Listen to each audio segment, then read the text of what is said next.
You will hear part of a presentation about an agricultural program in the country of Mozambique. First, you have some time to look at questions 31 to 40.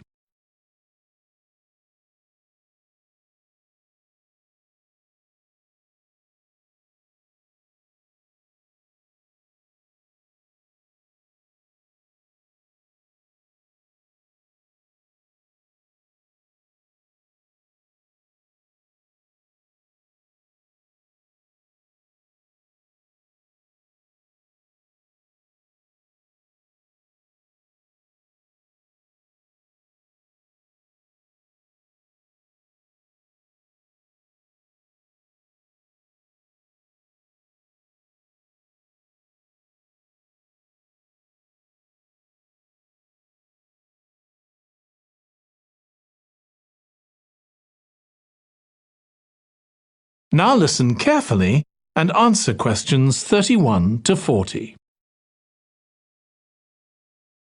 I'm going to report on a case study of a program which has been set up to help rural populations in Mozambique, a largely agricultural country in Southeast Africa. The program worked with 3 communities in Chikwalakwala district near the Limpopo River. This is a dry and arid region with unpredictable rainfall. Because of this, people in the area were unable to support themselves through agriculture, and instead they used the forest as a means of providing themselves with an income, mainly by selling charcoal. However, this was not a sustainable way of living in the long term, as they were rapidly using up this resource. To support agriculture in this dry region, the program focused primarily on making use of existing water resources from the Limpopo River by setting up systems of irrigation, which would provide a dependable water supply for crops and animals.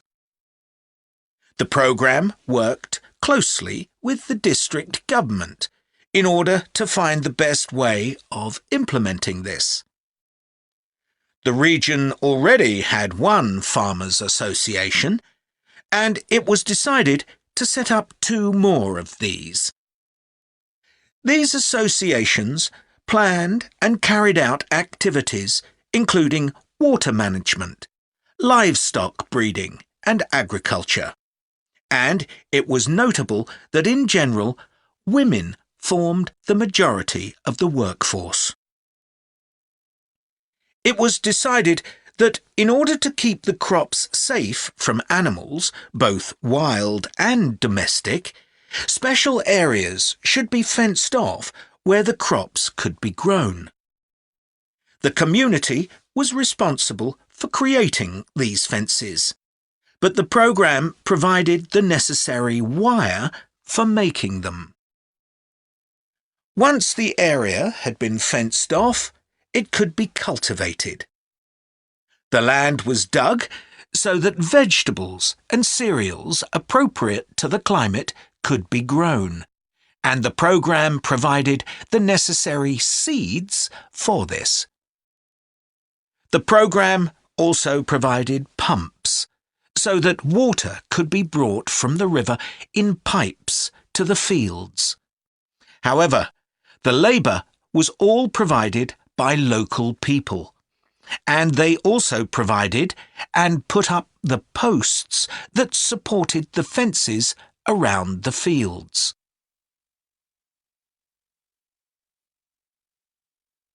Once the program had been set up, its development was monitored carefully. The farmers were able to grow enough produce not just for their own needs, but also to sell. However, getting the produce to places where it could be marketed was sometimes a problem, as the farmers did not have access to transport, and this resulted in large amounts of produce, especially vegetables, being spoiled. This problem was discussed with the farmers' associations, and it was decided that in order to prevent food from being spoiled, the farmers needed to learn techniques for its preservation. There was also an additional initiative that had not been originally planned, but which became a central feature of the programme. This was when farmers started to dig holes for tanks in the fenced-off areas and to fill these with water and use them for breeding fish, an important source of protein. After a time, another suggestion was made by local people which hadn't been part of the programme's original proposal, but which was also adopted later on. They decided to try setting up colonies of bees, which would provide honey both for their own consumption and to sell. So, what lessons can be learned from this programme? First of all, it tells us that in dry, arid regions, if there is access to a reliable source of water, there is great potential for the development of agriculture. In Chikwalakwala, there was a marked improvement in agricultural production, which improved food security and benefited local people by providing them with both food and income. However, it's important to set realistic timelines for each phase of the programme, especially for its design, as mistakes made at this stage may be hard to correct later on. The programme demonstrates that sustainable development is possible in areas where there is